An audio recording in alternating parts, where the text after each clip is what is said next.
Greetings and salutations, everybody. I am your host, Lord X, and once again, I welcome you to the CanUK podcast, the podcast done by fans for fans of everything nerdy. Joining me today, he is the British version of G.I. Joe, Jester Carr. Hi, boys and girls. How you doing, Jester? I'm alright, I'm not too bad. That G.I. Joe comment was a bit of a surprise. And with us today, not from Alberta, but from the sunny land of California, making a special guest appearance on the podcast, Ctazy Kat. Hello. How you doing, Kat? I'm doing alright. Well, it's great to have you on the podcast this week. Indeed it is. Okay, so we've got a massive show here today for you guys. Starting straight off, we've got a brand new trailer to talk about. It would have been included last week, but we had the Games of April to go over. Mm-hmm. And that is the Wolverine trailer was released this past week. Indeed it was. It looks pretty spectacular. Well, on the face of it, anyway. Yeah, we know how Origins turned out. That had a great trailer, too. Yeah. But it is looking rather interesting, I have to say. Plenty of Japanese influence into it. Yeah, I mean, it looks good because they're taking the whole Japanese route, yeah. And you got, I can only assume, to be the hand and also the Silver Samurai and all that kind of thing. So, yeah. Mm-hmm. Looks like it could be, if they keep going down that path of going for the lesser-known stories, unless you're actually a Marvel fan, obviously, you know, it could probably translate to the screen quite well. Mm-hmm. Yeah, one thing interesting I found about it is that it looks like Wolverine's powers may be, like, weakening a bit. Mm. He seemed to be getting injured quite a bit in that trailer. Yeah, it reminded me of the arc with, I forget the name of it, the Blade. The Masamusa? That's the one, Masamusa, of how that weakened his powers and how his fights with the Angel weakened his powers as well. Every time he came back through the sealing factor, there was an arc where every time he came back he had to fight the Angel. Every time he came back, his healing factor weakened. Reminded me of that. I'm wondering if there's going to be a bit of a theme of that going on. Maybe. Well, the other thing that we got from the trailer was more confirmation that this does take place years after X3. Mm-hmm. After X3? Yes, after. That would be very interesting. I had not noticed that myself. But that should be very, very interesting. Mm-hmm. Yeah, there was this one little scene where you see a picture of Jean, actually. Oh! I missed that entirely when I watched it. I told you guys, I'm not very observant. I've told you all this before, audience. Have you watched the trailer, Kat? Yeah, I'm watching it right now. Preparedness. I don't really like to watch trailers. I like to go in there completely oblivious because then nothing gets ruined for me. But that's good. Ew, gross. I just got to the part where the chick is ripping off her skin. Okay. It looks interesting. I mean, I didn't watch Wolverine, the other one, or Origins or whatever. I didn't watch. Don't. Please don't. Yeah, don't. Was it not good? It was. Oh, there she is! Yeah, sorry. yeah. Yeah, I saw that. You saw Jean pop up. Mm-hmm. Sorry, yeah. So, Origins wasn't good, but you guys think that this one's going to be? It could be. They have a good director on board for it, so. Yeah. I definitely see your very Japanese influence. Yeah. When I say that the trailer looks good, it's very much like what X said, that the trailer for Origins looks good as well. You know, it's judging a book by its cover. I'm not holding out hope. No, me neither. It's like how we were talking about Hulk films. Wolverine films, putting it on screen, was always going to be a hard thing to do. Mm-hmm. And so I'm intentionally pessimistic. Yeah, I'm a huge fan of... I'm a huge fan of the X-Men, but I've never really been a huge fan of Wolverine, per se, so... it is what it is. Yeah. He's a little too.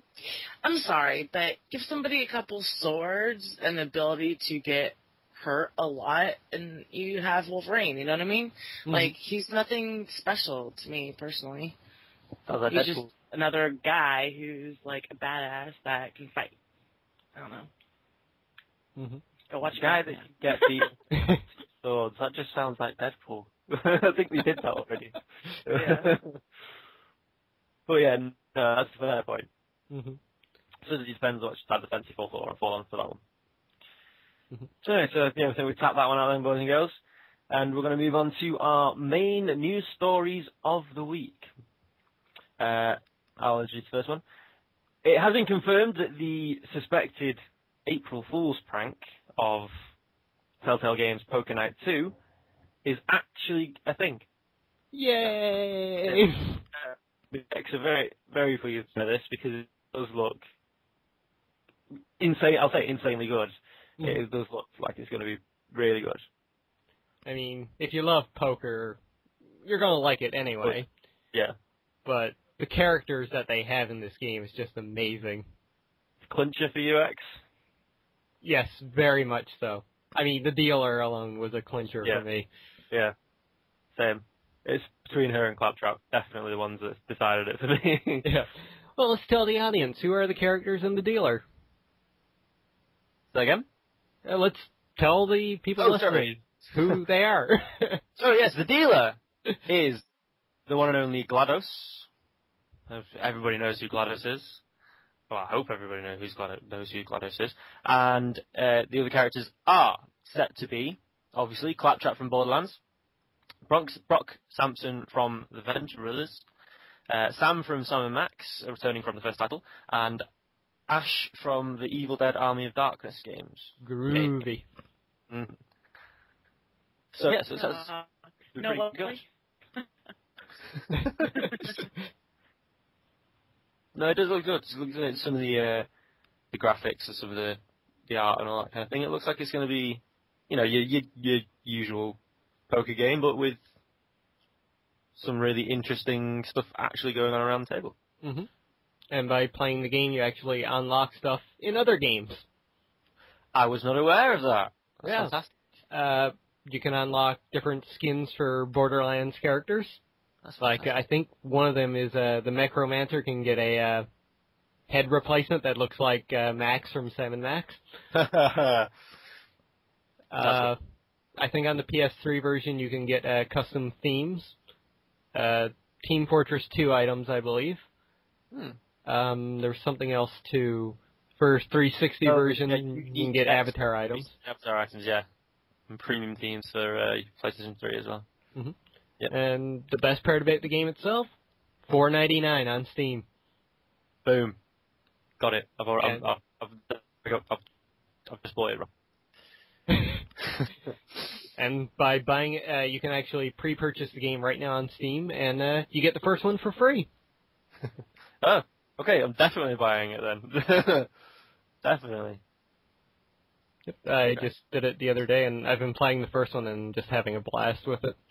Good times. Are you gonna get it, Kat? Depends. Is it gonna help my poker game when I go to Vegas? It could. It could, yeah. You learn some techniques from Claptrap. I mean, that guy's got to have some kind of poker face. Now, if the game were 21, I would definitely get it. Now, we'll see.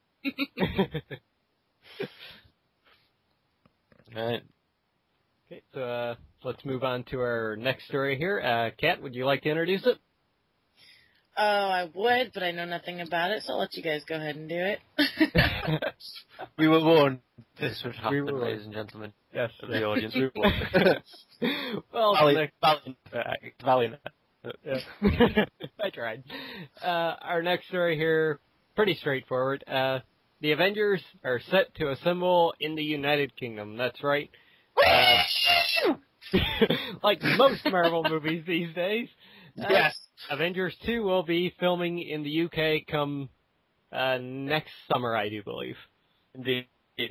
And, well, obviously, you can tell how excited I am. It's because Marvel's just coming to their spiritual home. You know this. Come on. They belong in the Empire. Anyway, yeah. So we've got titles such as Thor: The Dark World, Marvel's Avengers 2, I believe, as well, and obviously we already knew Guardians of the Galaxy was shooting in the UK, and all very amazing things. The man himself, Joss Whedon, will actually be in the same country, on the same soil as me, come May 2015 to film Avengers 2, and I may just quit my job and go there. Try to be an extra. Extra, yeah. What do I do with a company that have never phoned me up for a job anyway, but never know. Hey, exciting stuff. The only movie not filming there is the next Captain America movie, which is filming in Ohio, I do believe. Ohio and Washington, D.C. They can't film Captain America in the UK. That's stupid. They did for the first one. See, now that's just wrong. No. They filmed that pretty much just up the road from me. I was very pleased. Very pleased. Had to for the buildings and such. Yeah. Exactly. That was the exact reason. The architecture, because a lot of the buildings in Manchester now are still the very same buildings that were there back in the day. Same architectures or architects. There we go. Because up in Manchester we were victims of the Blitz during the World War. You know, we did have places that were demolished, but a lot of it is still standing. So yeah, so it's all World War II or pre-era buildings. So of course it would have fit, yeah. Okay. He's bragging about his old buildings. Yeah,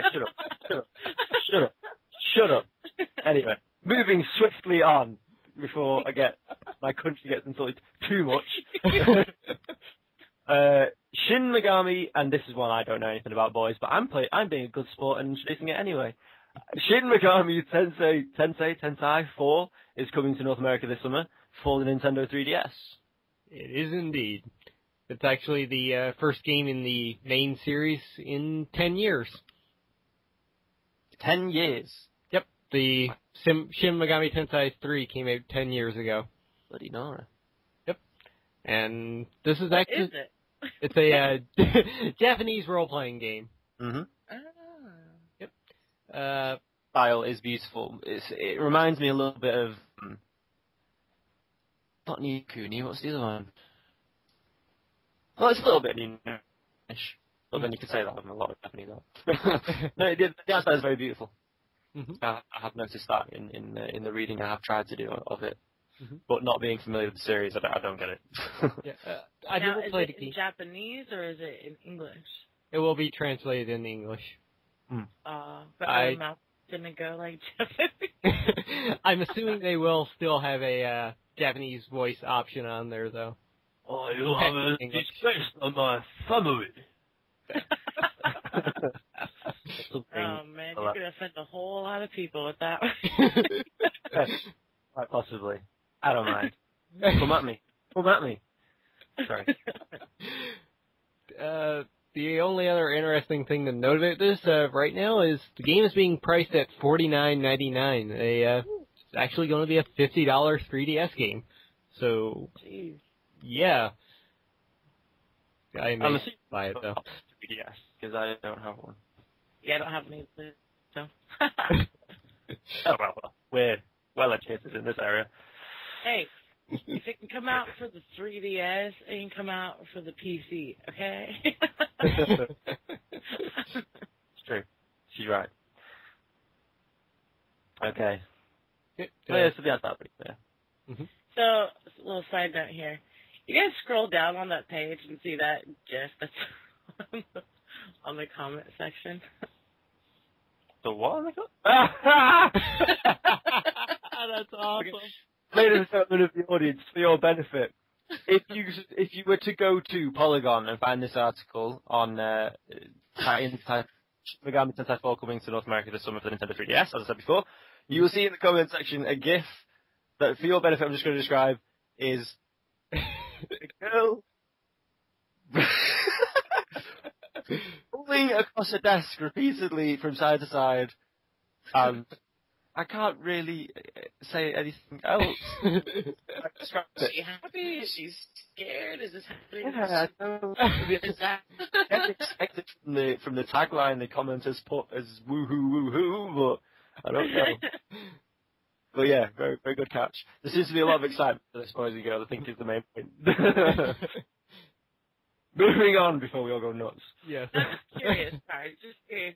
How much is the Nintendo 3DS? Right now, the normal one is, I think, $129 or $149. I can't remember. And the XL version is $199, I do believe. Usually comes packaged in with a game, though. So basically, if you want to play this and you don't have it, you have to drop somewhere around $250. Probably, yeah. Or between $275. Yeah. Yeah. Well, all the cool kids got a 3DS. Yeah. Nice. Okay, let's move on to our next one here. And that's Daisy, the popular mod for Arma 2, and soon-to-be standalone version on PC. Maybe coming to consoles. The creator of the game actually has met with Sony. So we may be seeing Daisy coming to the consoles. Well, that's pretty good, because I've not played any of these Daisy and stuff, but I have seen some gameplay, and read articles here and there, and well, obviously, given the content, I'm obviously interested. It does look good, so if it does come to, I was reluctant to get it on PC, because I don't watch on PC already. But if it comes to console, it's something I can play in my free time, and that's pretty awesome. It's definitely a game that I've really been wanting to play, but I've been trying to hold out for this standalone version. I've never heard of it. It's basically a zombie survival game, pretty much. Oh, no. I hate zombie games. They freak me out. Get out! Get out! You do not belong here. No. Yeah, well, I've never been one to buckle under the whole fad thing like other weak-minded people. Zombies is a way of life. No, it's not. It's the way of death. Fair point. Yeah, so it's coming to consoles, and that's pretty awesome. So, even though we just said here is met with Sony, most likely we'll see this on the Xbox 360 as well. Yeah. Considering it's a PC game already, I suppose that would be the easier port, I'd imagine. Probably, but given Microsoft's, dealing with developers. Oh, well, yeah, there's always that. Okay, let's keep moving here with our next story. HBO has renewed Game of Thrones. Now, actually, boys and girls, I'm probably going to get a lot of flack for this. I don't watch Game of Thrones. You should. I really should. But people say I should. But I don't have time for it, you know what I mean? Anyway, HBO have renewed it for Season 4 to follow on. Big surprise. Yeah. From Season 3. I mean, I don't watch it, but I'm not even the slightest bit surprised, because, obviously I can tell that it's obviously big success. It's obviously doing very well for itself. It's obviously very, very good. I've just not had time to watch it. That's the only problem.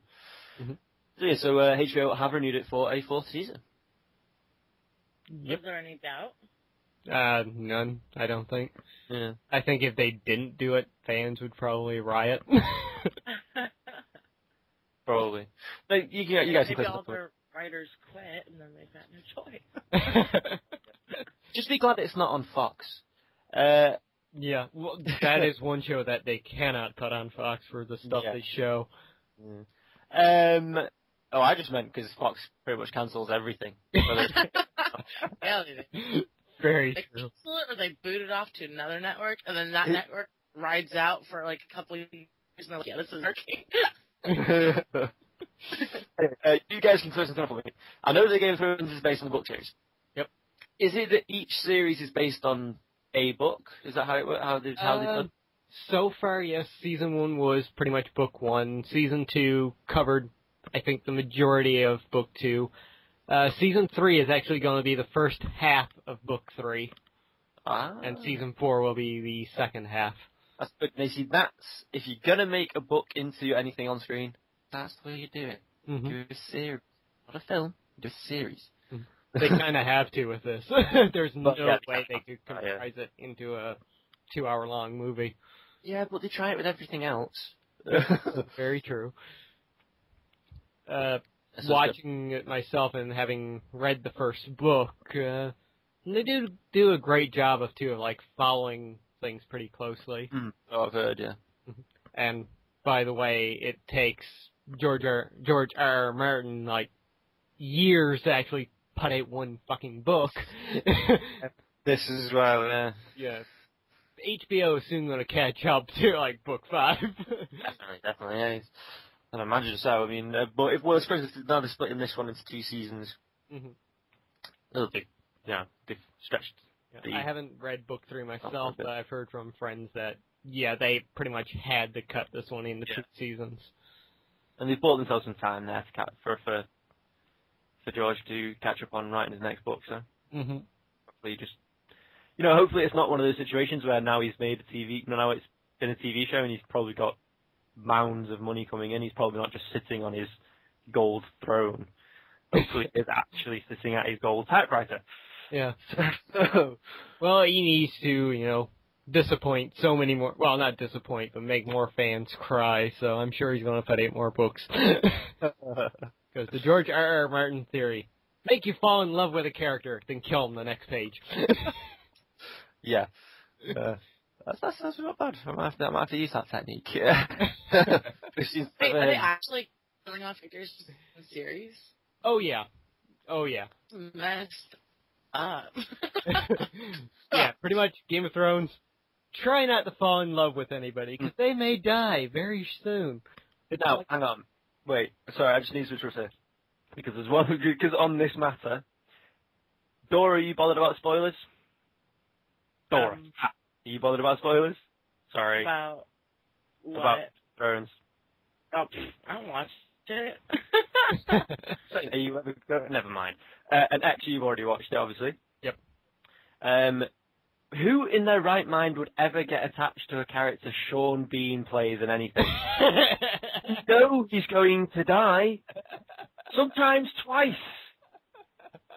This is very true. The poor guy can't live through anything. God, small things doesn't even get through the first half hour.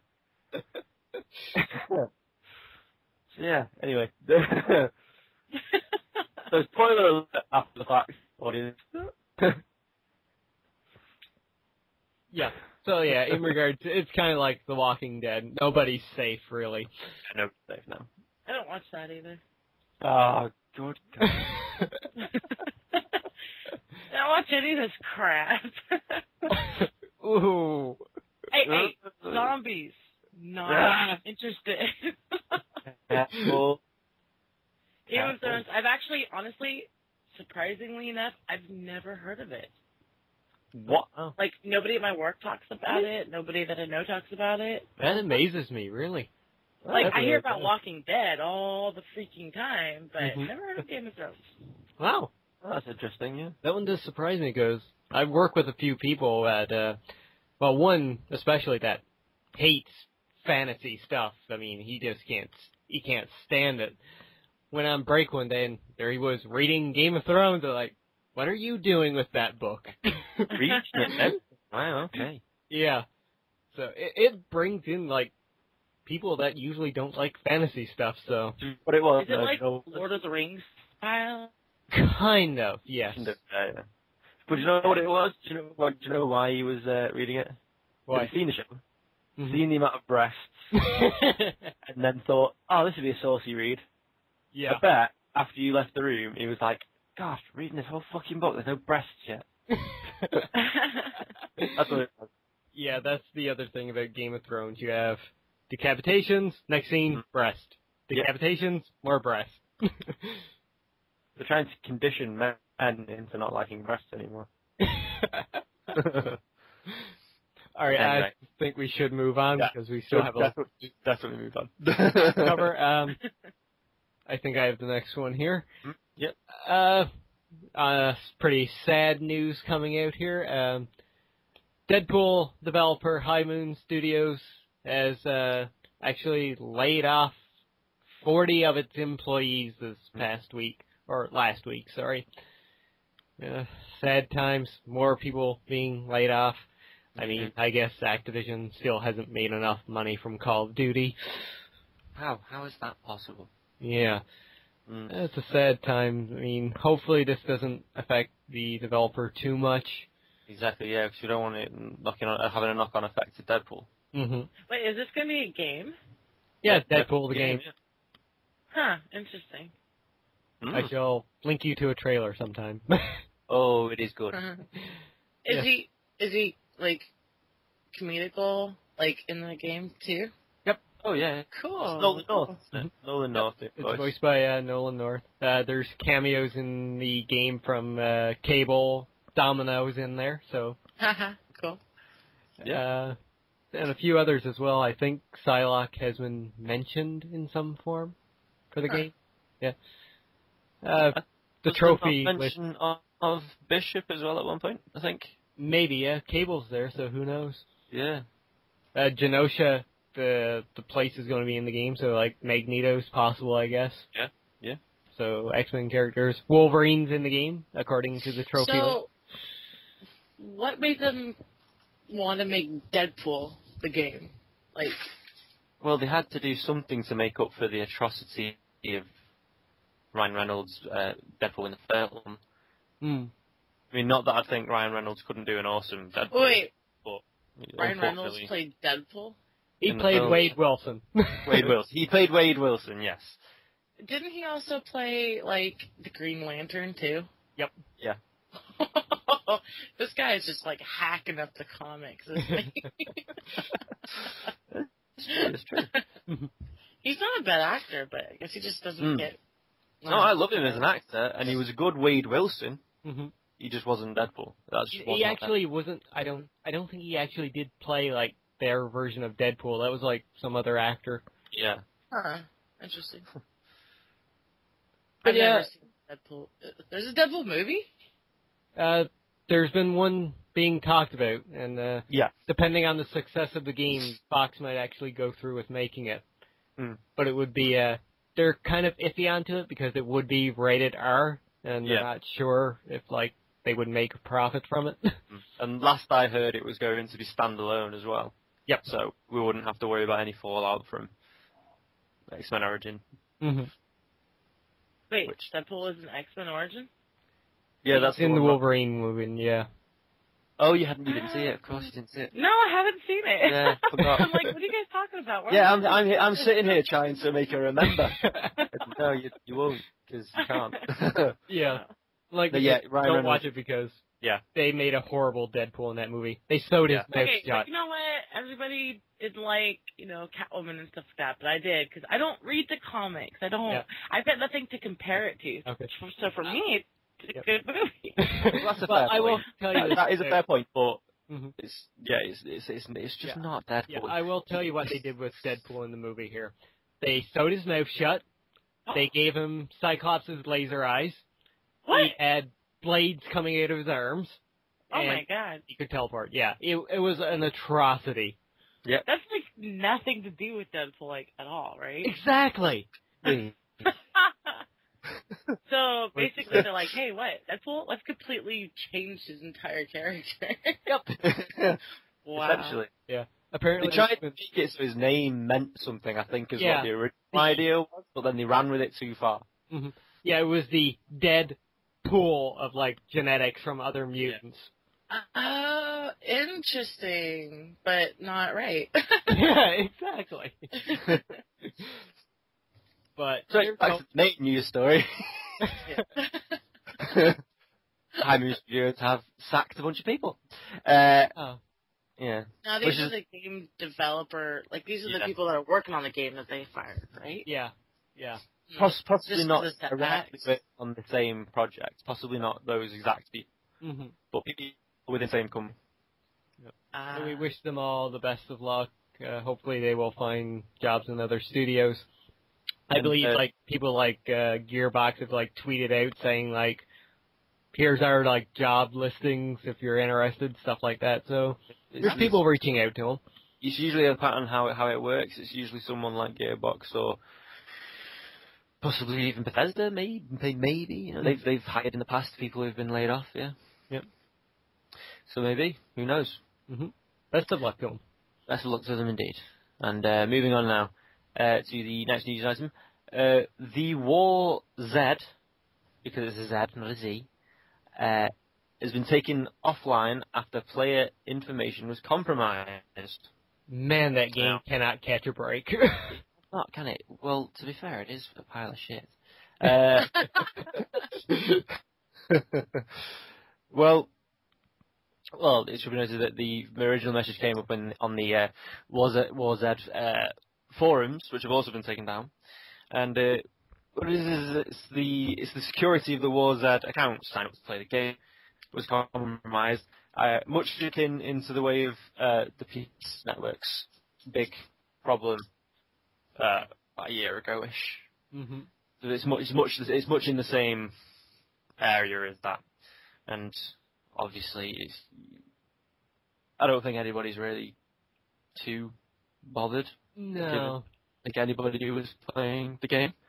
But still, yeah, people who had signed up, obviously, before they'd even played the game, they've already given their email address and whatever else. And that information has been compromised. Obviously not a good thing. No.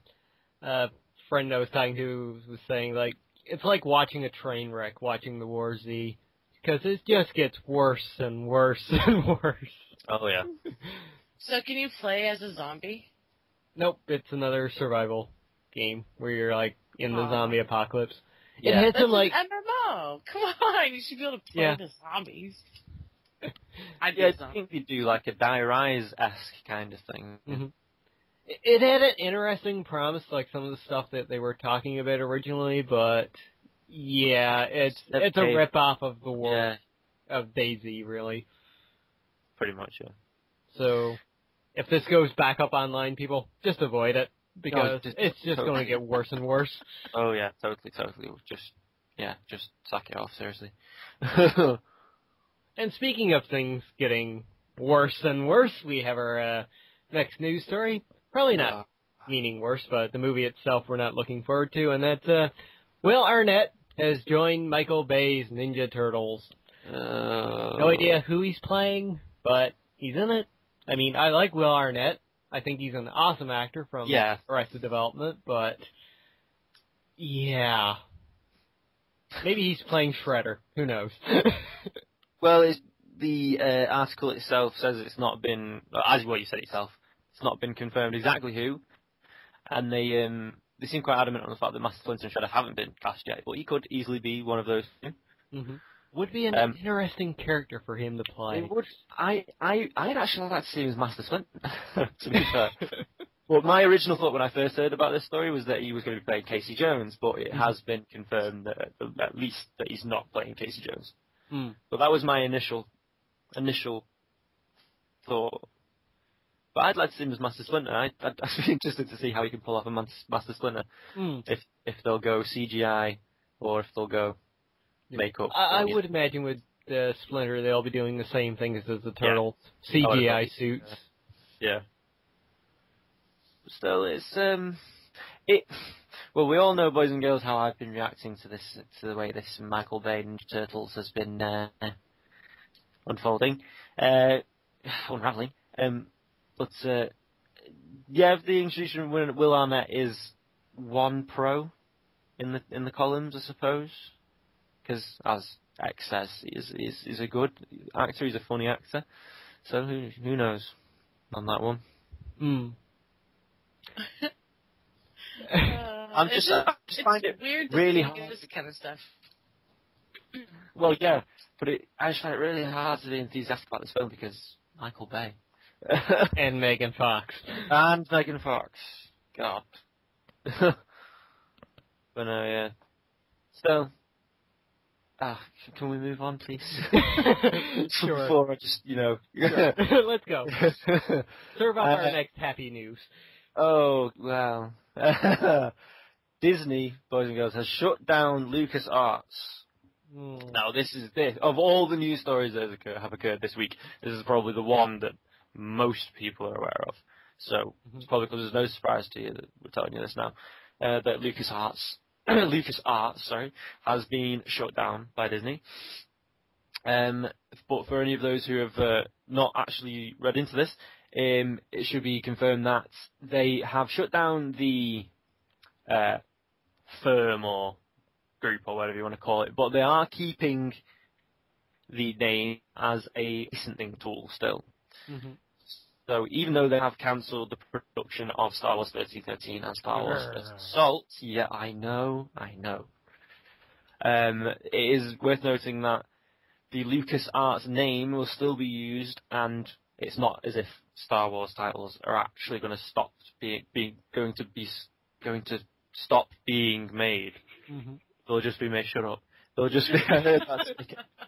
They'll just be made by somebody else, and they'll be using the LucasArts name as a name, obviously, to catch the attention. Yeah, as much as I love Disney, and as much as I loved it when they, took Star Wars away from the grubby hands of George Lucas. This was actually depressing and kind of made me hate Disney a little bit, because LucasArts, amazing studio. They brought out some of like the best games ever in years past. Not recently. Their last game was Star Wars Connect, and we won't talk about that. But stuff like Night of the Tentacle and Monkey Island and Star Wars Battlefront 1 and 2. Yeah. Like, they gave us some amazing games over the years, and the fact that Star Wars 1313, which was looking, absolutely amazing, has gotten canceled, that's really, really, pisses me off. It strikes me as dumb because of how much work had already gone into 1313. It was looking like it was pretty much, or almost, I mean, obviously there's so much in the background that you don't see as just someone in Joe Public, but it looked like it was so close to actually being done, and it seems so stupid to just stop at that point.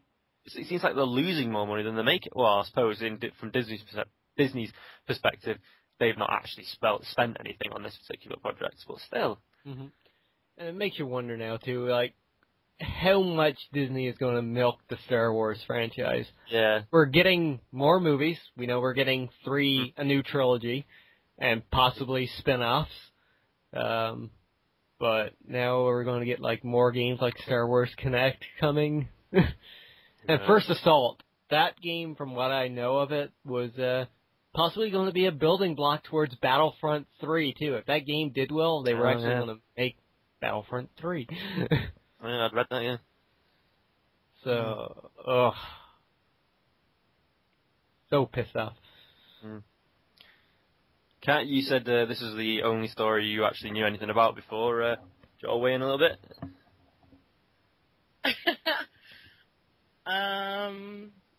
No, I heard about it, but I don't.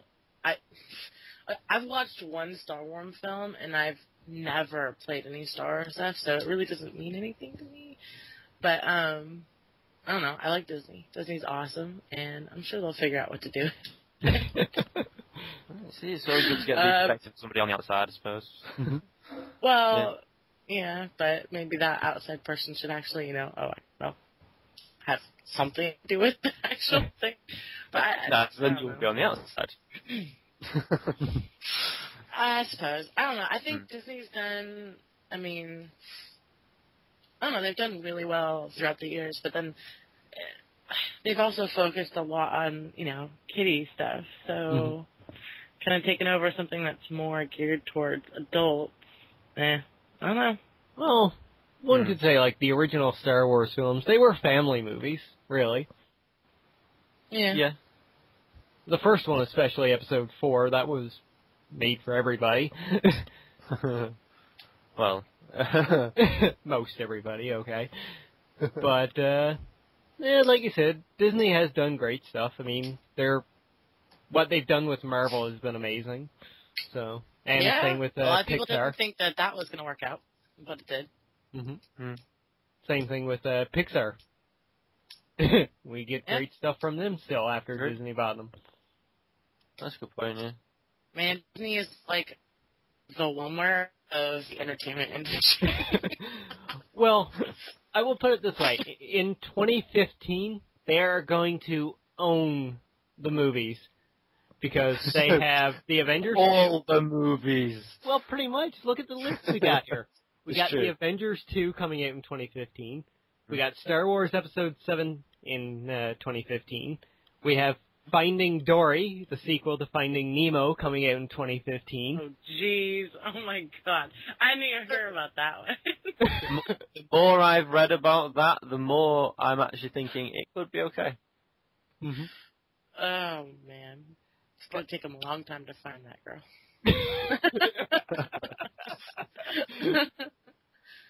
Hey, I just want the sharks back. They were awesome. Yeah. But, yeah, Disney they got everything coming out in 2015 at the moment. That's a fair point. They just need, to buy the rights to, Lord of the Rings right now so they can have that movie coming out in 2015 as well. But there's another Lord of the Rings movie coming out. Yeah, the third Hobbit movie is out in 2015 as well. I still need to... Wait. What's third Hobbit movie? Yeah, the first this year. Or last year, rather. Yeah. The second one's coming out this year. And the third one's coming out in 2015. Oh, is this like a little series thing? Yeah, a trilogy, yeah. Ah, cool. I didn't know that. I haven't even seen the first one. Oh, yeah. I wanted to, but, I didn't. Never before has the sentence in the description for this video is, "We are not professionals." Never has it been true. Hey, you guys knew what you were getting into when you invited me. To be fair, we're not exactly a whole lot better, I suppose. So much facts, at least. Okay, let's keep moving here because we're actually going into a big show today, which is good. We haven't done it in a while. Our next two news stories here are actually kind of connected together, so we'll just go them in one go. First off, Zoe, I guess Zoe, you pronounce it? I think it's just Zoe Saldana. So, okay. She is up for a role in Guardians of the Galaxy. She's going to be probably playing Gamora. And if you don't know her, she's the female lead in the Star Trek movie. And she also played the... what's her name in Avatar? The female lead in Avatar. I can't remember. The big blue chick. Yeah. Yeah. And the character Gamora, for anybody who also doesn't know, if I can just hop in here, is the adopted daughter of Thanos. So obviously, probably going to be his henchman, sidekick, whatever you want to call it. And also the on-off-again love interest. This is in the comics. I don't think it's going to play that much into the film, but just for knowledge's sake, the on-again, off-again love interest of both Adam Warlock and Nova. Is this a Marvel's thing? Yep. Guardians of the Galaxy. Yep. Why?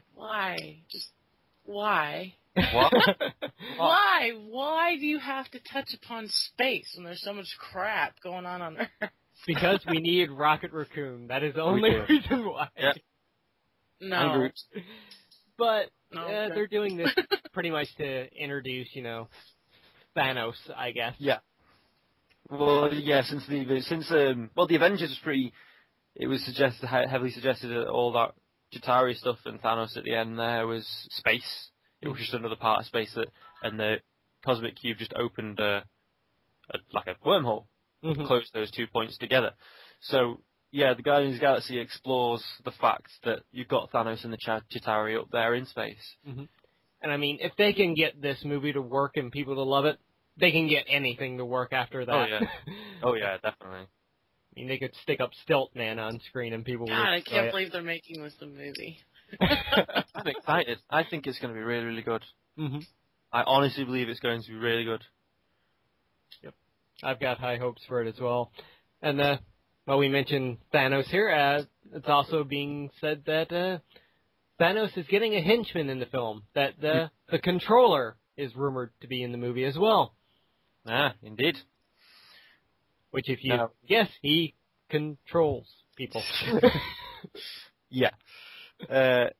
Now, even though I'm a Marvel fan, I'm not actually that familiar with the controller character. Me neither. When I heard the name, my initial thought was the controller I'm vaguely familiar with in the Iron Man comics. And he used technology. I think he worked with AIM, I think. But I think that's not... Is this the same controller? No, I believe it's a different guy. Okay. I'm pretty sure it's different. I could be wrong. Yeah. Well, anyway, we know what he's going to do. So, from the name. Yeah. So that could be good. It would be interesting to see how that plays into the film itself. Who he ends up... Because obviously whenever you introduce a mind controller into any kind of film, especially as a bad guy, you can just expect that part of the storyline is going to be that one of the team is corrupted, air quotations, whatever, and turned against the rest of the team. So it'd be interesting to see if they do that, or if they just sort of just have him as a momentary kind of... Yeah. Well, I mean, he could be playing, like, the main villain in the film, kind of, with Thanos just acting in the background. Yeah, I suppose they don't want to throw Thanos in too deeply. He's going to be appearing in Avengers 2 as well. Good point. Okay, you've got our next couple of stories here, which is, more happy news. Well, there has been the rumours lately, I suppose pretty much a reveal, that the new Xbox, the Xbox 720... The Durango, stupid name, is going to be always online. Which is fun. Yeah. Wait. Do you guys hear that? Do you hear it? What? That's Microsoft digging their own grave. Oh, good. That was good. And they've not helped themselves either in that same thing. The Microsoft creative director has literally just said, deal with it. Yeah. That was amazing, the Twitter comments that he replied with. I mean, I kind of admire the guy for it, in a way. It's like there's so many times where you see people, the public complaining about this, that, or the other that a company or a firm does. And sometimes you do just want the person to just stop being so diplomatic and just say, fucking deal with it. Buy it or don't buy it. It's your choice. But in this particular... yeah, the way he went about it. Yeah, it's... that's going to be such a load of crap to anybody who has internet connection issues. Yeah. Exactly. Which I know I do. Seriously, sometimes my shit just doesn't work, and to kick you out of the game, I would get so angry. There's probably going to be a controller flying through my window. You see, on the flip side, though, the thing that bothers me the most is that I don't always want to be online, even if I can be. Sometimes I do just want to go offline, and I won't be able to. Yeah, it's like what they were saying. If you were like playing a single-player game and your internet gets disconnected, 3 minutes in, you would get a troubleshoot window pop up, and the game would freeze on you, saying, "No, you're not connected online. Now we're troubleshooting. Sorry, you can't play." Out with a single-player game, then. Exactly. Yep. I mean, the guy that we were mentioning here, some of the things he was saying was like. Some of the things he was saying was like, my area doesn't have a great, cell phone reception. I'm not going to live there. Okay, because, that's completely doable. I'm an idiot. Okay, because this jackass has money, and he can go wherever the hell he pleases. But for those of us who are, like normal human beings on this planet, working day by day, living paycheck to paycheck, we can't just up and move because we don't have an internet connection. Yeah. Yeah. Wow. Yeah, see, that's the thing. It's like he didn't even wait for it to get to a point where the people criticising it had started to become podcast. He just. I mean, he had developers like talking to him, and he was replying back with snooty comments. He's like, "My electricity isn't always on. No point in buying a vacuum cleaner." Yeah. This is like a really twisted version of first world problems. I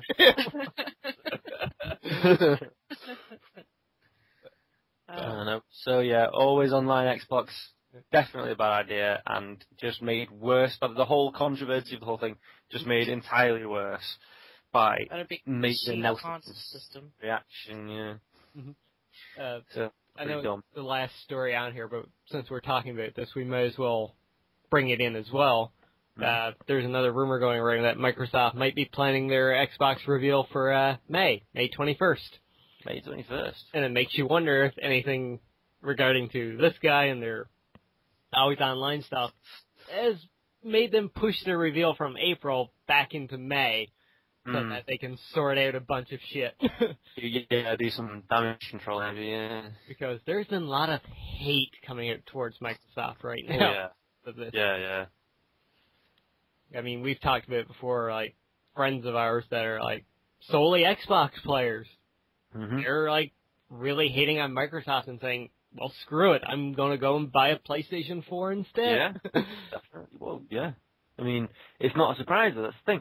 And because, well, yeah, we've already touched on it. It's just a stupid idea. People cannot be online at all times. Exactly. It's not how it works for normal people.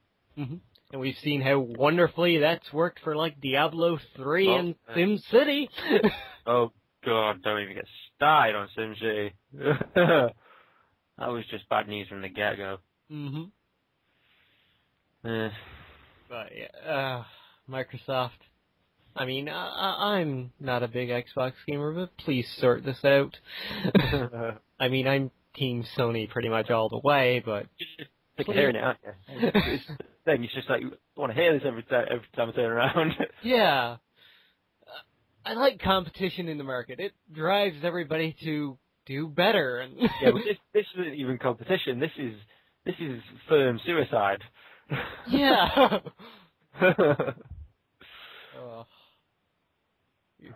I mean, even Nintendo with the Wii U, sure, it's not next generation, but at least they weren't stupid enough to go this route. Yeah, definitely. And speaking of Nintendo and the Wii U, nice transition right there. Going today. Aliens Colonial Marines. The Wii U version, which was going to be the end-all, be-all version of the game, has been canceled. Surprise. Yeah. Because, I mean, the version on 360 and PlayStation 3 has been doing wonderfully well. Oh, God. I think Duke Nukem Forever got a better reception. Well, yeah, at least Duke Nukem worked. not like, well, but, you know, no, from my experience playing it, no glitches, no, yeah. What they showed was what you got. Yeah. But, oh, good God. Colonial Marines is just a horror story from start to finish, really. It's sad for Gearbox, too. I mean, they're really hit or miss these days. Like, they do so well with, like, Borderlands, but then they have, like, Duke Nukem Forever, which I loved anyway, because it was, like, classic Duke. It was classic Duke Nukem. It was classic Duke Nukem, yeah. I'll give you that. But with apart from the fact that they took away the key cards, that was one thing that did sound great to me. Who needs a fucking key card? I want a key card! Yeah. But I want a blue one, a red one, a green one, and a yellow one. Thank you. But with Aliens Colonial Marines, like, the stuff they showed before the game was coming out, it looked absolutely amazing. Yeah. I mean, where's that game? Exactly. I mean, it's funny, though, because I've talked with a friend since, and he's like, there's actually a PC modding community out there now that's, like, driven to make this game like the game that they were promised. Well, good luck to him. If you succeed, I'll be looking for it. Because, like you say, that original trailer did look very good. I kind of want, like, the version for PC to go down really cheap, I'll buy it on Steam just to see how friggin' horrible it is. Yeah. Well, it doesn't surprise me at all that Wii U version has been cancelled because obviously it was just not going to perform. I mean, the glitches that were occurring on the other consoles could only have been worse on the Wii U system. I'd imagine. Getting out of that pile of shit to another pile of shit, getting out of something that's supposed to contain a pile of shit. The final news story for today was Wesley Snipes has been released from prison. And this is where the vampires in Twilight have not been killed. Yeah. Now, when I say pile of shit, that was maybe a bit harsh. He's made some mistakes, a lot of mistakes in his life. The reason he was arrested for was it tax evasion, I think it was? Or fraud or something similar? Not even the worst of the mistakes he's made in his lifetime. But he is still a good actor, that cannot be denied. He was a good Blade. He was brilliant in Demolition Man. But he has gone a bit nuts in recent years. Indeed. So he's been released from prison. Who knows if this means he's actually going to be back in film or not. It'd be nice to see him in something, at the very least. Yeah. But he was released on April 2nd, and he's going to be, I think, in, home... What's that called? House arrest, yes. Which I think was until July 19th, if I remember in the article correctly. Yes, July 19th. He was in house arrest until July 19th. So, whether he'll be jumping right back in there into the business, into Hollywood or whatever, who knows? Maybe, maybe not. I think I remember there were possibly fake rumours, but rumours nonetheless, that there was a Blade 4 in discussion, at the very least. Wouldn't surprise me. Yeah, which could be interesting to see, because we know the Blade character is still... Well, I suppose this depends, because the Blade Trinity had alternate endings. Yeah. So who knows? It depends which ending we decide to go with to lead on from. Could be that we find a Blade 4 that's actually a complete follow-on, and we could have Wesley Snipes back, or that could be a prequel maybe, and they get a new guy in, or it could be a spin-off, again with a new guy. Who knows? But I would like to see him getting back into films, and hopefully not have any kind of crazy backlash in his behaviour, in his performance, on the fact that he's obviously the deep end. Yeah. So, yes. Do you got anything to say, Kat, about Wesley Snipes? No, I did not, honestly. I didn't even know he was in jail, but I don't really follow the actor, and I've never seen any of the Blade movies. I actually haven't either. I've seen parts, but not... They are good. They are good. The first one and the second one, fantastic. The third one is good. Doesn't quite live up to the first two, but it is still very good. But the three Blade films, definitely very, very good watches. They're like... The first Blade film is what I consider to be like the first of the, air quotes, new generation of Marvel films. It was, yeah. Yeah. I mean, before Blade, it was what? Howard the Duck? Yeah, I think that would have been the last book before Blade, yeah, definitely, yeah, Howard the Duck, and then before that it would have been the Dolph Lundgren Punisher, I think. Yep. Isn't Blade decently old, though? 99, I want to say, or 97 maybe. When did Spider-Man come out? The first one was 2001, because they had changed the... Okay. He was on the World Trade Center. Right, yeah. Was this the 1999, was that the last Blade movie, or? I think. It might have been 96, somewhere between 96 and 99. It was definitely pre-2000. Yeah, I remember it being pretty early, yeah. It was definitely like the latter half of the 90s, I'm pretty sure. Yeah, it was like shortly before the first X-Men movie, I think. The last one came out. Yes. I never heard of Blade and Marvels, personally. Like, I've heard of, X-Men, Spider-Man, stuff like that, but Blade wasn't big for me. Like, I didn't even know that was a Marvel thing. He was one of those characters that's probably a lot less well-known of the Marvel cast because of the genre he is. He's not he's not mutant, he's not superhuman. Well, he's kind of superhuman. It's more supernatural than superhuman. So it's vampires and all this kind of stuff. It's really good stuff. Yeah, I've heard it's a good movie, and I've wanted to see it. It's like Resident Evil. I haven't seen those. I know that they're good, but I haven't seen them. I need to take the time out to see them. First film, the big bad is Deacon Frost. Still one of my favourite bad guys in film to this day. I can't remember what the actor's called, but he did a very good Deacon Frost. All right, I think that does it for our actual news stories, but we have a little continuation here this week, going with the theme of movies. Last week, unfortunately, Roger Ebert, the critic, famed critic, passed away due to cancer. Indeed, it was thyroid cancer, I believe. Didn't he have a partner? Yep, Roper, wasn't it? Yes, Richard Roper, yeah. Yep. So is he going to get a new partner now that his other one's passed? Or because you know how they did like Ebert and Roper, you know, like thumbs up. I'm not sure. I'm 100% sure either of them were still in. Yeah, I can't remember if they were still doing it or not. I know, like, I think Roger was I think Roger was doing it on his own there for the last little while. Oh. I could be wrong, though, but... yeah, he had a lot of things going, too. I mean, the day before he died, he actually put a little press release saying that he was going to take a little bit of time off. Yeah. Dude, I felt that, and he was mentioning, like, all the big things that he had coming, too, and... Oh, man. Yeah, it was so sad. It's like, I saw somebody, like, mention him on Twitter, checked his Twitter account, and sure enough, like, he had made a tweet the day before he died.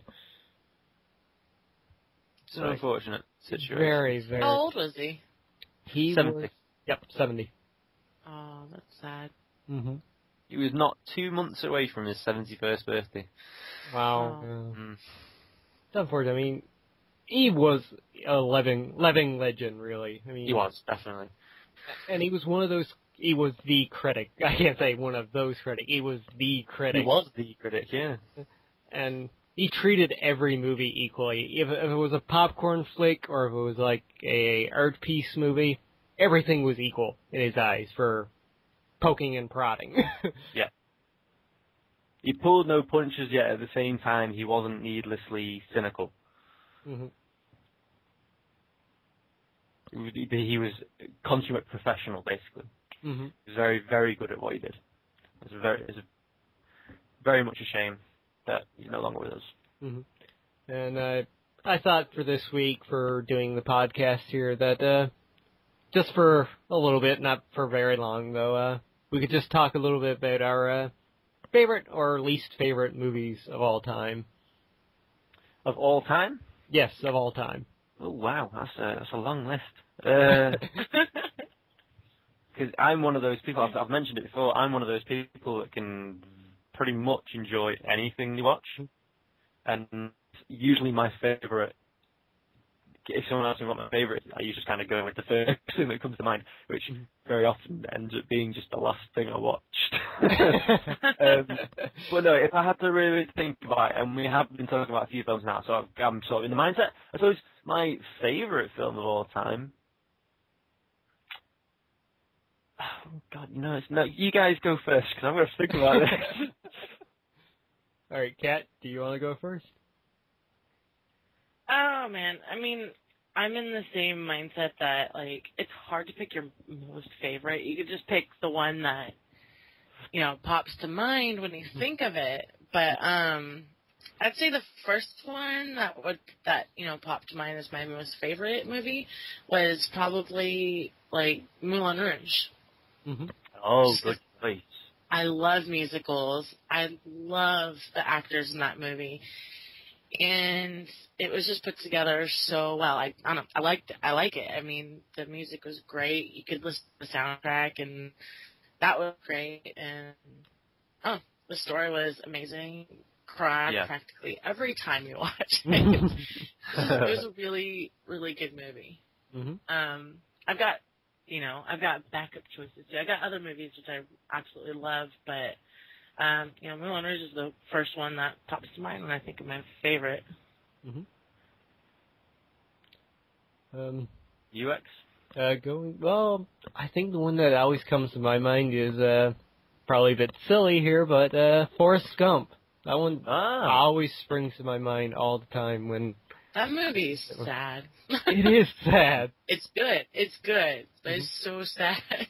Yeah. I think that's why I love it, though, because you got all of these different emotions in the movie. You got sadness. It's such a great comedy at moments. Tom Hanks is by far, like, my favorite actor of all time, so... He's a good actor. He's done great things. But, yeah, it's one of the very few movies I think I could sit down and watch again and again and again.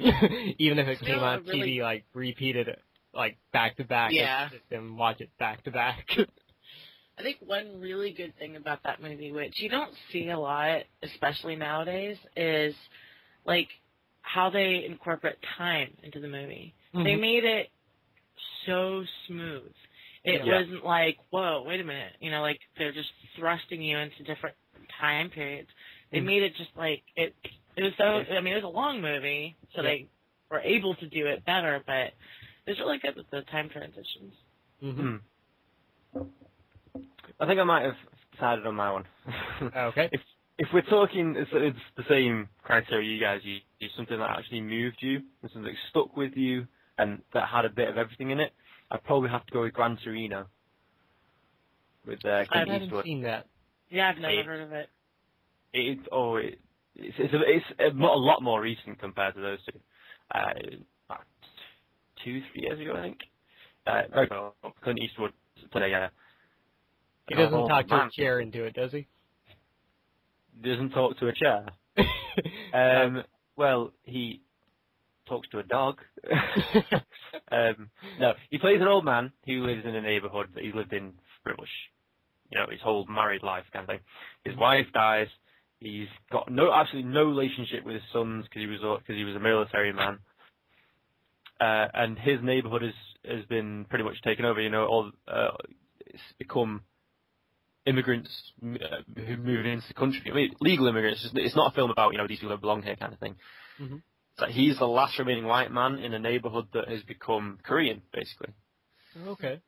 And it's about how he's a little bit racist, but not out of intolerance, just out of ignorance. But he, despite the fact that he's already so old, he matures all the way through it, and he gets to know his neighbours and all this kind of thing, and things get violent, and it has a really sad but beautiful ending. So say that. But if I was going to say just outright most awesome film from my childhood, I would say Jurassic Park. Which just got released in 3D. Yep. Well, I'm not seeing that shit. Actually, I can't see that shit. So there you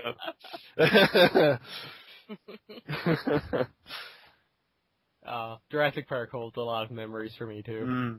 I think it holds a lot of memories for pretty much everyone, really, doesn't it, though? It's just one of those films that is just iconic of an era. Well, if we're going, like, iconic from childhood, I have to say, like, the original Toy Story for me. Good point. God, you guys make me feel so old. I'm, like, thinking way, way back to when I was, like, super, super young then. Never Ending Story? Oh, God, no. That movie freaked me out. Yeah, I don't like the fact that it didn't really do what it said on tin. It ended twice. Yes, it did. No, if I were to pick my childhood, like, movie, this is just the first one that pops to mind because it was a long time ago. But it's probably Disney's Robin Hood. Oh, that one. Yeah. I had the biggest crush on that freaking fox. I love that. That movie was amazing. You just reminded me of a Kevin Costner one as well. That was a good film. Kind of. I do have to mention my second most favorite because I absolutely love it, and I recommend reading the book because the book has additional stuff that they didn't put in the movie, and oh my god, it's just like it's a tricky thing, so you guys might not like it. But any girls out there that are listening, it's the movie Ever After. It's a Cinderella type of movie, and it's got Drew Barrymore and other people. It's so romantic and just like I love it. It's absolutely amazing. Don't know it. I actually saw it in theaters, which I can't. I don't know. That's not really. I don't know. We can say no, I saw it in theaters. Oh, woohoo! But I was younger too, and I didn't go to the movie theater that much, so yeah, it was a good movie though. Yeah. I think I may have seen that one. I can't remember, though. It's such a pretty movie, too. And I love period pieces. I love them. No, I can't say I'm familiar with it. You have to watch it. Says the one that doesn't watch Walking Dead. Yeah. Well, it doesn't have stupid zombies in it. Okay. We covered quite a few movies there, really, haven't we? Yeah, we did, yeah. So, shall we move on to our favourite section? Sure. Been reading. I think we'll let you start that next. Okay. Well, the first game that I've been playing this week is a game that probably nobody else has been playing this week, and that's Hyperdimension Neptunia Victory. I'm not even sure I can say that. Alone play it.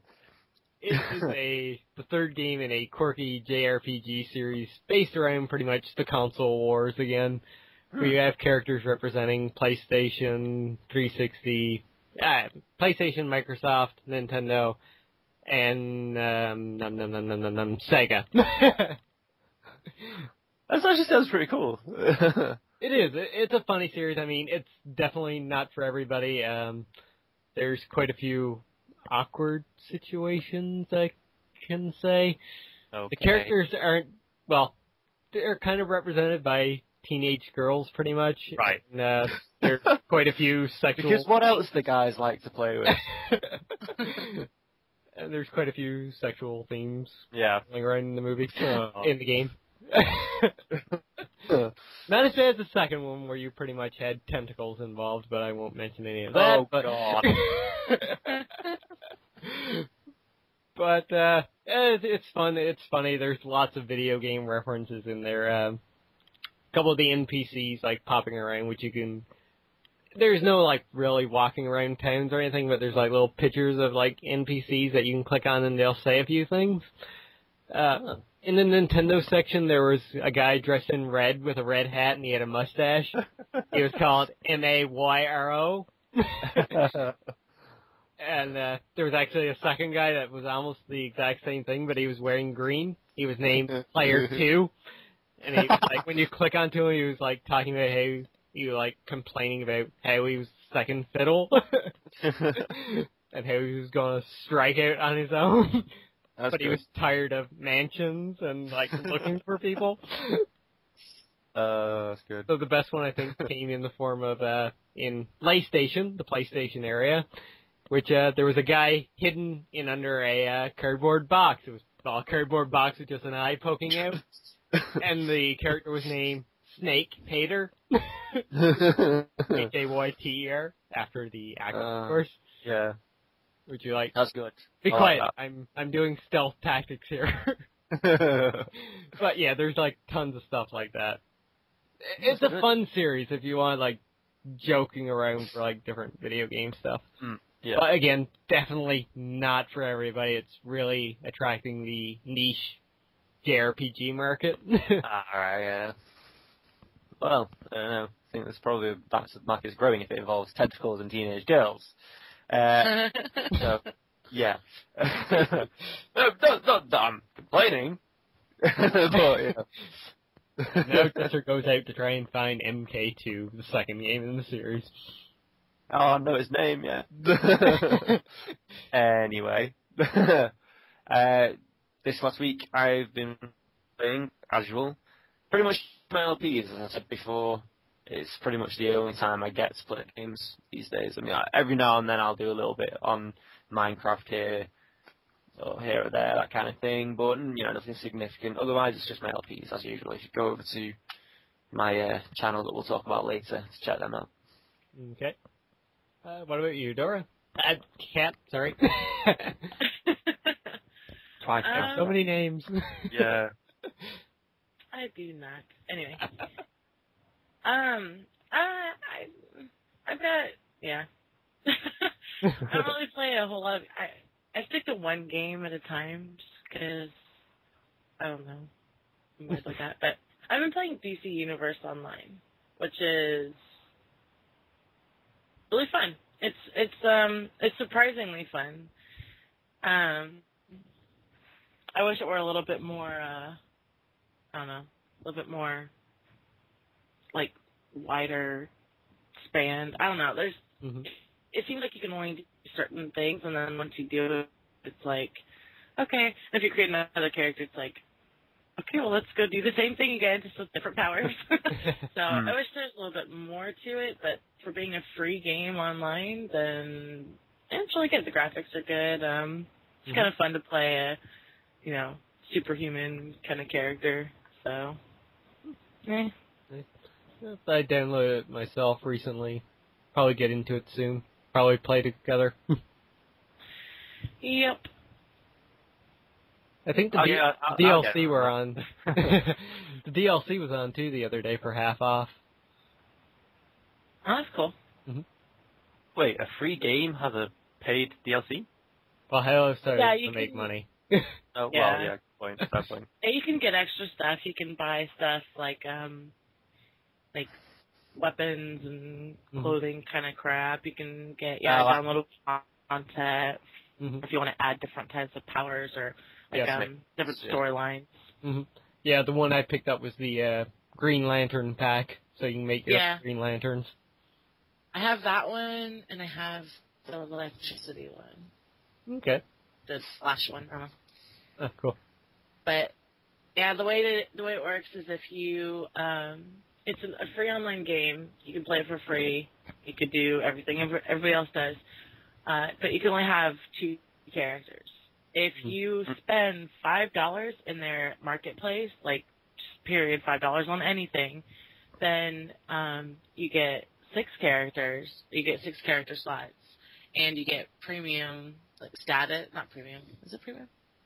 I don't know. You get the upgraded status, so you get more inventory slots, more bank slots, stuff like that. And then you could actually pay monthly, and then you get I don't know. I don't even know. More stuff. I haven't really looked into that because I don't plan on paying for it monthly. Seems like a lot to get for $5. $5, right? Mm-hmm. Paying on for something already, yeah, it's pretty good. Yeah. No, you just have a special going on too, which if you basically whatever money you put in, you get double the points. So if you wanted to put $5 in, you would get the $10 that you can buy the downloadable content for. But that's over now. So I'm sure they'll have it on again at some point. Oh yeah, they do. Okay. The only other game I have to mention here is I've been playing more Spec Ops: The Line on PS3. Finished the game on easy difficulty, but now I've decided to go through on Suicide. Help me. I think it's in the name, yeah. Suicide. But you know what the sad part about this is? There's another difficulty level above this one. What's it called? Fubar difficulty. Fubar. Beyond all recognition. Mm-hmm. Love that. Yeah, and I'm going to attempt it because I want to try and get the platinum trophy on this game, so yeah, it's going to be a fun ride. It's named Fubar. I hate playing games on the higher difficulties, but it's called Fubar. I'd give it a go.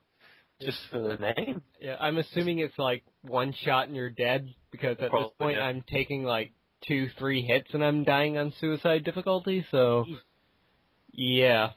I played that Flashpoint Red Dragon or something, was it? Mm-hmm. And on normal, you were taking 3 hits and dying on that. Oh yeah, that game was brutal. Pissed me off so much. Mm-hmm. It's not a kind of game I enjoy, where I can't actually do anything. Yeah, I don't play games on hard. I don't even play games on normal. I play games on easy. But, I'm not in for the challenge like boys are. Boys are very like, I could do this, I'm a man, and I'm like, I just want to hear the pretty story. It's like an interactive book for me.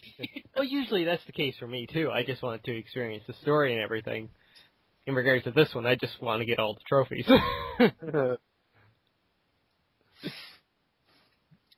Yeah. Sometimes, like, oh man, I get ugly when I go, like, trophy hunting, And I'm, like, all about the achievements. I'm like, I will spend 12 hours doing this one thing just to get this achievement. That is not a thing I do, because I just can't be asked. So, yeah.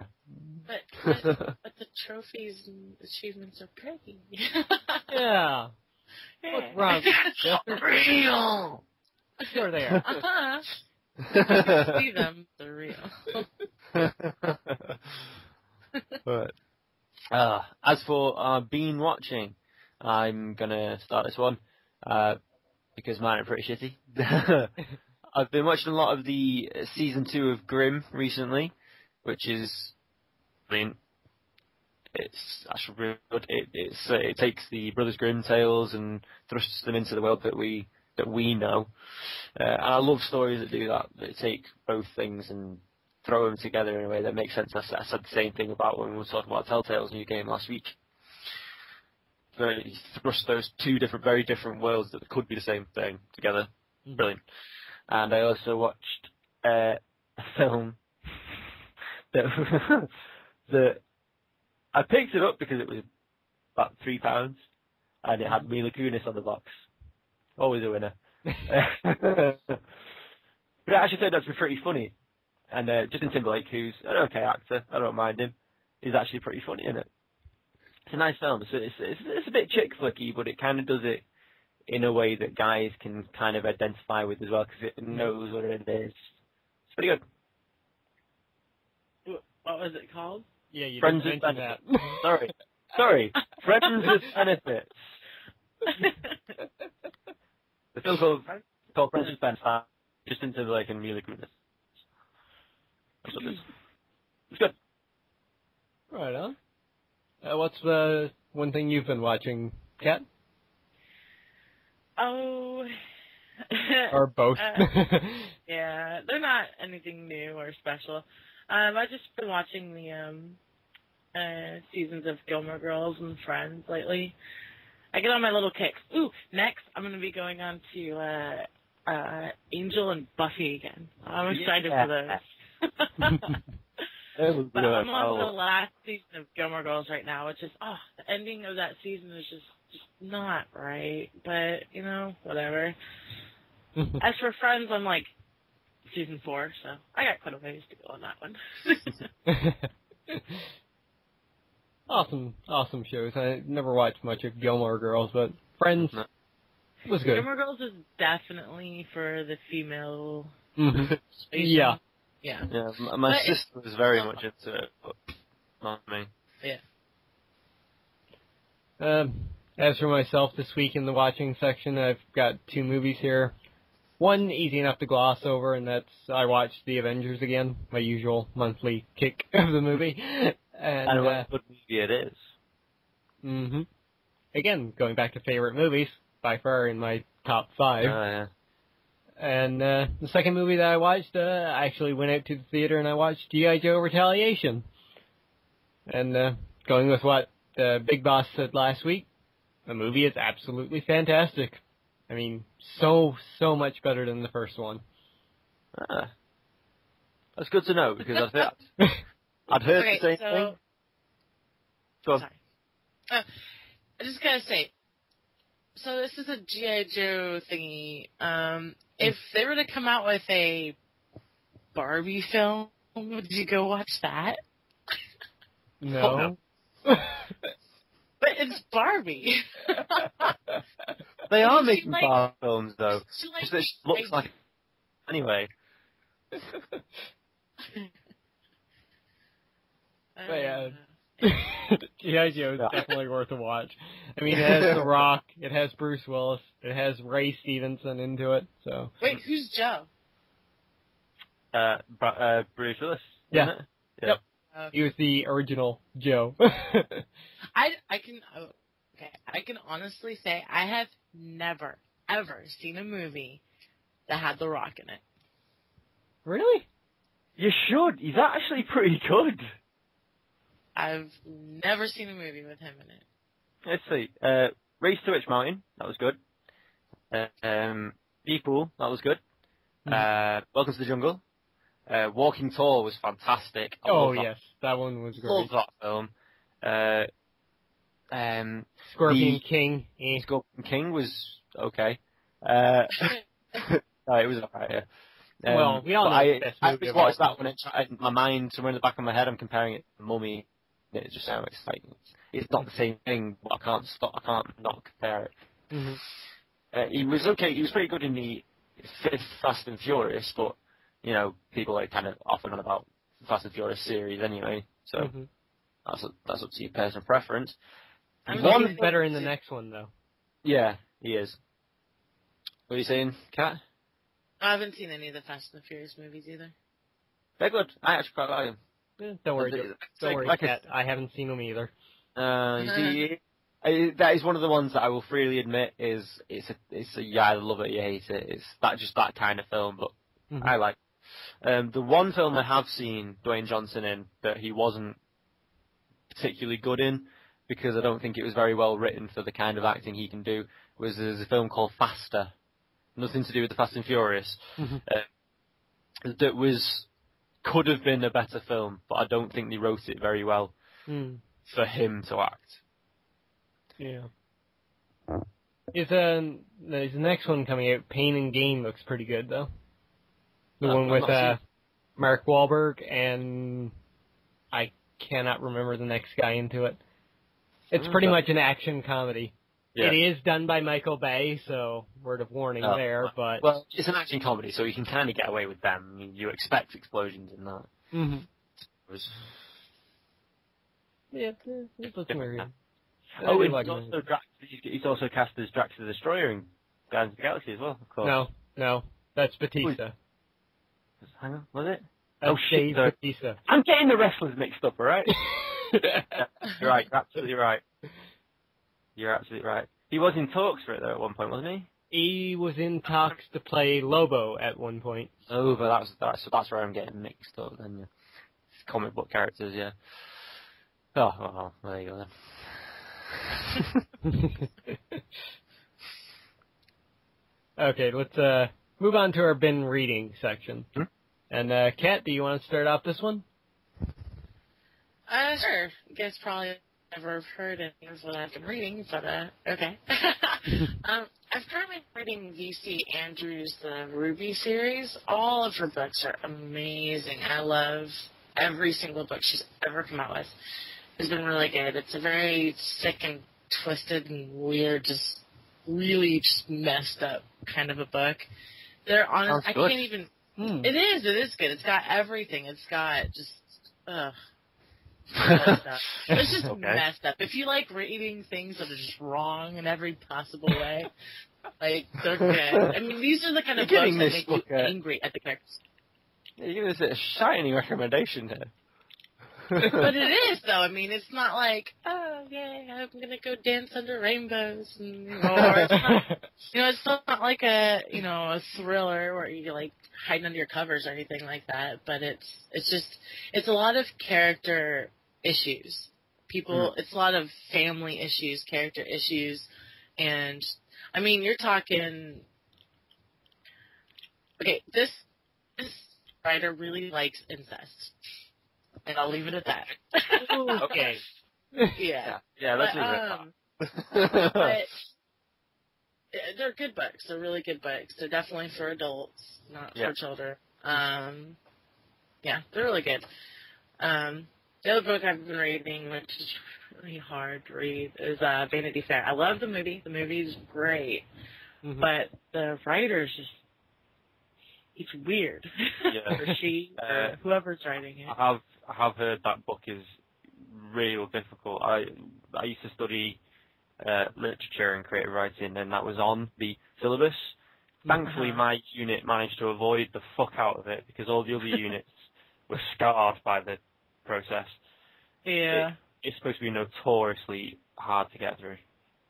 It's because you spent, again, I don't know if it's a guy or girl that writes it, but they spend so much time, like they talk to the reader.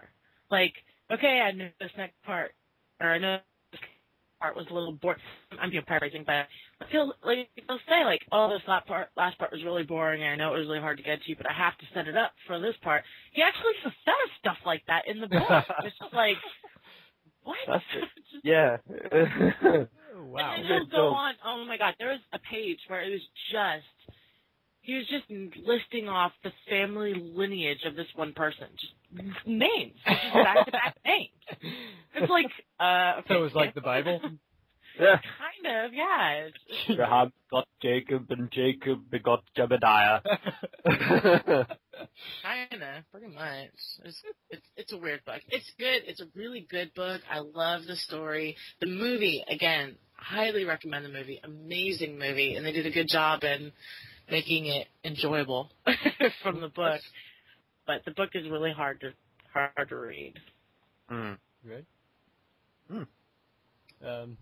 As for myself here, I got mentioned Age of Ultron 3 and 4, but unfortunately I never got around to reading 4 before the podcast, so as far as 3 goes, it's been continuing the story a little bit. Again, not a whole lot happening.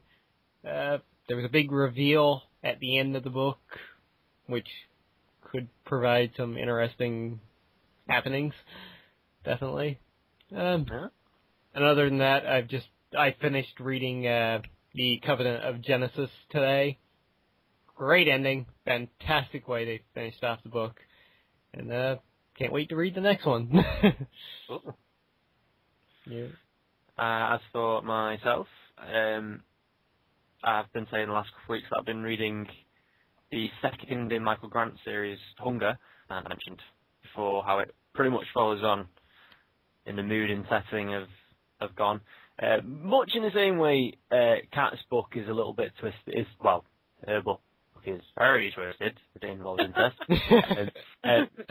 Bow chicka bow wow. Yeah. Hey, she skips the really raunchy parts, right? Hunger. The Gone series is twisted in slightly different ways.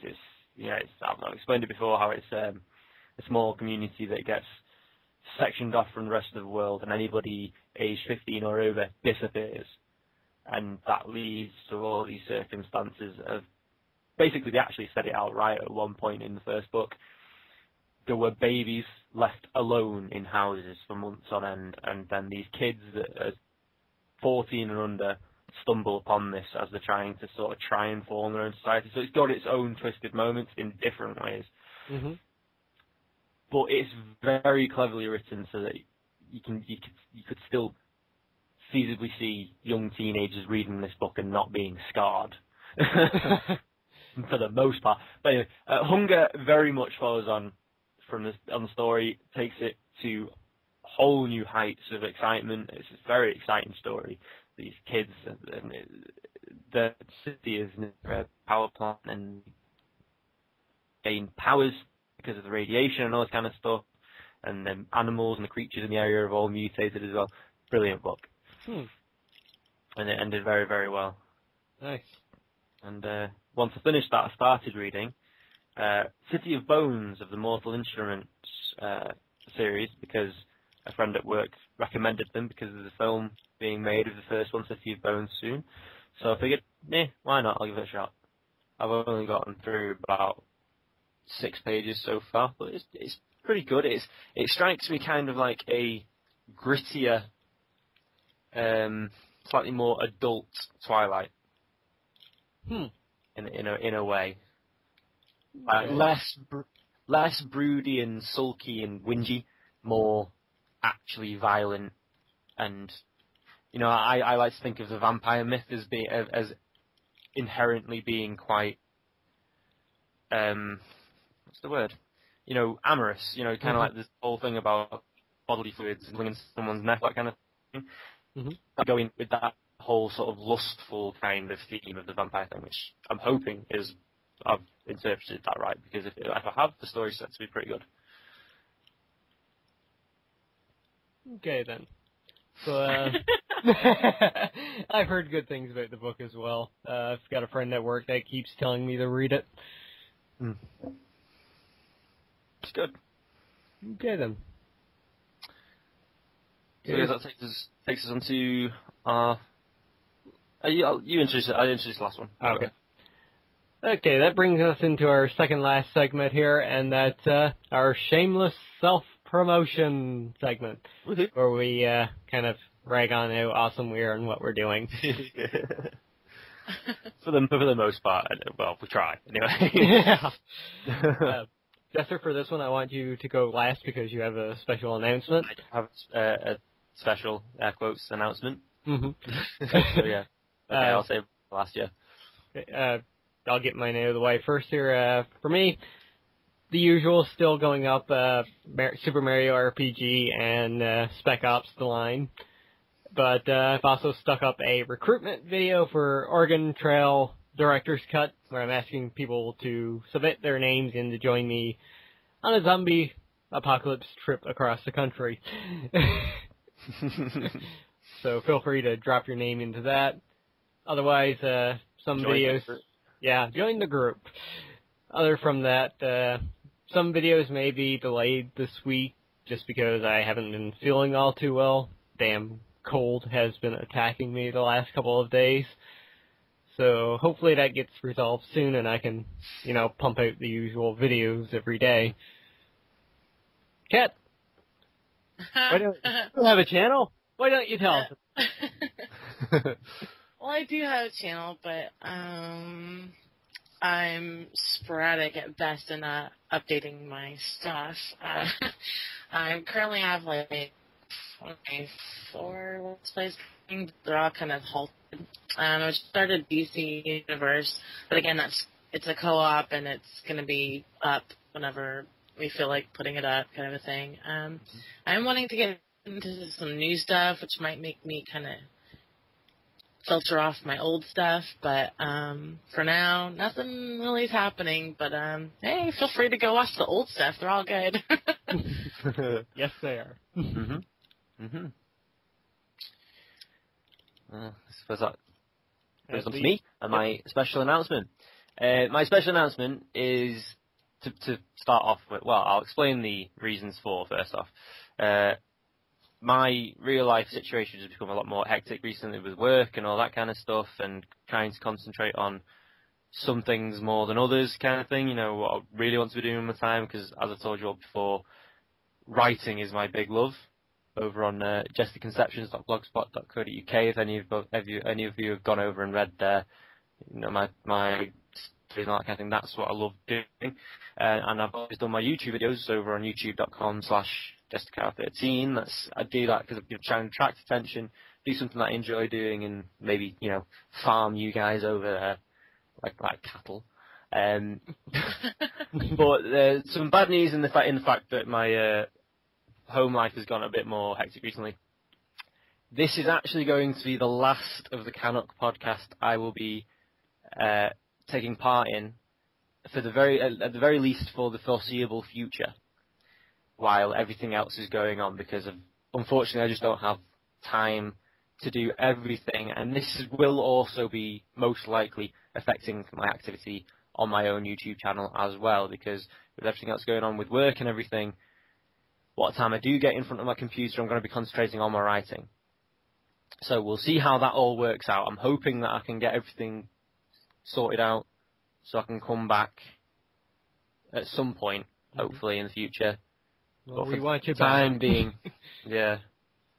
For the time being, unfortunately, is that YouTube as a whole will probably be taking a hit from in terms of my in terms of my activity, because it's just like life happens, you know what I mean. So but at least for the short time being coming now, because I've already got things recorded, my videos will be somewhat still regular when I get time to upload and all that kind of thing.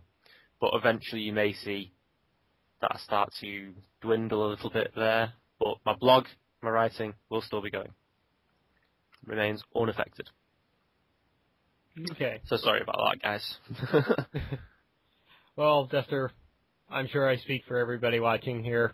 We all hope you the best, and we really, really hope that you will return sooner rather than later. Yeah, that is definitely the hope I have as well. That does it for the shameless self-promotion. Or it may be shameful. Shameful self-loathing. Yeah. To an extent. Okay. Now, guys, as per usual, questions and comments, of course. Please feel free to leave us any kind of questions here in the comment section down below. Even though Jester won't be joining us next week, I'm sure, well, I'll be back anyway. I'm sure Big Boss will be back joining me. And maybe sometime in the future, Kat will be making another appearance, maybe? Maybe. Hey, come on. You had fun today, right? Sure. No, I did. You guys are fun. It's great having you here. So you can leave questions and comments down below. And as per usual, by leaving a question or comment, you can actually win a free game. Because I've got Steam codes for various games, and I've got quite a few actually saved up right now for you guys. And going with that little topic, it's time to reveal the winner of last week. We actually had 2 commenters last week. Yeah, I know. Hey, come on, it's 2. It's better than what we normally get, okay? Yeah. I stuck both of them into a random list generator, and the one that popped it on top I chose as the winner, and that was Chaos Prophet, actually, won this week. So congratulations, Chaos Prophet. Down in the comment section below, you can say if you either want Beat Hazard Ultra or Splice, and I will send you the code. Of course, if you're not listening to this, which kind of doesn't make sense if I'm saying this right now, but I'll PM you the code, or I'll PM you saying that you won eventually, sometime this week. So that does it for that, and for next week, whoever leaves a question or comment, you can have a chance to win either. Which 2 games did I have in mind? I can't actually remember right now. Killing Floor, or what's that game called again? Give me a second. Quiet, you two. Bastion. That's it. Bastion. Go with Bastion. Go with Bastion. It is a fantastic game. It is. Both of them fantastic soundtrack. Mm-hmm. Both of them are fantastic games. And as for the one that Chaos Prophet doesn't choose, I'm actually going to put that one into a random video at some point for you guys to win. But other than that, I've actually got some big titles coming up soon, so stay tuned to questions and comments. You can actually win a free game if you leave us a question. Woo! And just remember, you don't have to be subscribed or anything like that. We just want questions and comments. Yeah. We want attention. Yeah. So you're not going to make them jump to the hole. You have to like this video, you have to be a subscriber, and you have to leave a comment. Yeah, none of that. None of that. Because we're not that craving. I am. What we subscribe. Yeah, so you all best go to a channel, alright? Okay. I think that just does it. And Jester, please, the honor. For the last time ever. For the last time ever. Not say ever. Yeah, okay, yeah. Sorry, for the last time for the foreseeable future.